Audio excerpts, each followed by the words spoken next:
திண்டுக்கல் மாவட்டம் வேடச்சந்தூர் அருகே நெஞ்சுவலி ஏற்பட்டு பேருந்தை நிறுத்திவிட்டு மயங்கிய ஓட்டுநரின் உயிரை சமயோஜிதமாக செயல்பட்டு காப்பாற்றிய நபரை பொதுமக்கள் பாராட்டினர். திருச்சி நோக்கி சென்று கொண்டிருந்த பேருந்தில் ஓட்டுநர் விஜயனுக்கு நெஞ்சுவலி ஏற்பட்டதால் வெள்ளபொம்மன்பட்டி பிரிவு அருகே பேருந்தை நிறுத்திவிட்டு மயங்கி இருக்கிறார்.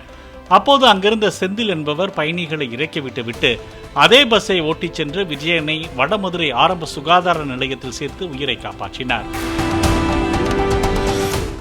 நான் வழக்கம் போல் காலையில் வாக்கிங் வந்துட்டு இருக்கப்போ என் தம்பி டீ கடையில் டீ சாப்பிட போனேன். அப்போ அரசாங்க பேருந்து ரொம்ப டிரைவர் ஹார்ட் அட்டாக் மாதிரி ரொம்ப மோசமான சூழ்நிலையில் இருந்தார். பயணிகள்லாம் இறங்கிட்டாங்க. வேறு வழி தெரியாமல் வண்டி எடுத்துக்கிட்டு டக்குன்னு வடமூர் பக்கத்தில் இருக்க அரசு மருத்துவமனைக்கு நானே பஸ்ஸை இயக்கி கூட்டிகிட்டு போயிட்டேன். அங்கேருந்து செவிலியர்கள்லாம் உடனே முதலுதவி செஞ்சு ஒரு இக்கட்டான சூழ்நிலையில் இங்கேருந்து 108 திண்டுக்கல் தலைமை மருத்துவமனைக்கு அனுப்பிச்சிருக்காங்க. அதுக்கப்புறம் என்ன நடந்துச்சுங்கிறது தெரியல. ஃபோனில் தான் நான் விசாரிச்சுக்கணும். பிளே ஸ்டோர் மற்றும் ஆப் ஸ்டோரில் இருந்து பாலிமர் செயலியை QR கோடு மூலம் பதிவிறக்கம் செய்யுங்கள். செய்திகளை உடனுக்குடன் பெறுங்கள்.